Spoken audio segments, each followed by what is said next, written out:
Salut tout le monde, c'est Cédric. Aujourd'hui, je vais vous montrer comment transformer vos déchets de cuisine et de jardin en un compost riche et naturel. Envie de réduire vos déchets et de donner un coup de pouce à votre jardin? Le compostage est une méthode simple et efficace pour y parvenir. Le compost, c'est la solution idéale. Il permet de recycler les matières organiques et de créer un sol fertile pour vos plantes. On dit adieu aux épluchures à la poubelle et on les transforme en un trésor pour nos plantes. C'est écologique et économique. Découvrez 5 astuces essentielles pour réussir votre compost et chouchouter vos plantes comme jamais. C'est parti, vous verrez, c'est facile et amusant. Première étape, on fait connaissance avec nos déchets. C'est essentiel de bien comprendre ce que l'on met dans notre composteur. Imaginez votre composteur comme une bonne recette. Il faut des ingrédients variés. Chaque élément joue un rôle crucial dans le processus de décomposition. D'un côté, les déchets bruns, riches en carbone, feuilles mortes, carton, sans encre, brindilles. Ces éléments apportent la structure nécessaire. De l'autre, les déchets verts, riches en azote, épluchures de légumes, fruits abîmés, restes de tonte. Ils fournissent l'humidité et les nutriments essentiels. Le secret? Un dosage magique, 2 tiers de brun pour 1 tiers de vert. Ce mélange équilibré garantit une décomposition efficace et un compost de qualité. Deuxième astuce, plus c'est petit, plus ça se décompose rapidement et efficacement. On sort les ciseaux, le sécateur, ou même les mains pour découper tout en petits morceaux. Épluchures, branches, cartons.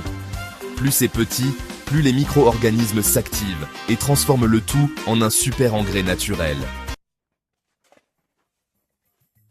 Troisième étape, on aère le compost. Un compost sans oxygène, c'est comme une plante sans eau, ça ne marche pas. On remue tout une fois par semaine ou tous les 15 jours. C'est une petite séance de sport pour votre compost, ça permet de bien aérer et d'activer la décomposition. Quatrième étape, l'eau, juste comme il faut. L'eau est essentielle pour un compost réussi. Un compost trop sec, c'est comme un gâteau trop cuit, c'est raté. Il ne se décomposera pas correctement et les micro-organismes ne pourront pas survivre. Les micro-organismes ont besoin d'un peu d'humidité pour faire leur travail. Sans eau, ils ne peuvent pas décomposer les matières organiques efficacement. Si votre compost vous semble sec, arrosez-le un peu. Utilisez un arrosoir ou un tuyau pour ajouter juste assez d'eau. S'il est trop humide, ajoutez des matières sèches comme du carton ou des feuilles mortes. Cela aidera à absorber l'excès d'humidité. Vous trouverez vite le bon équilibre.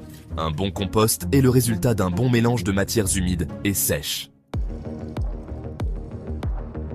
Cinquième étape, les interdits du compost.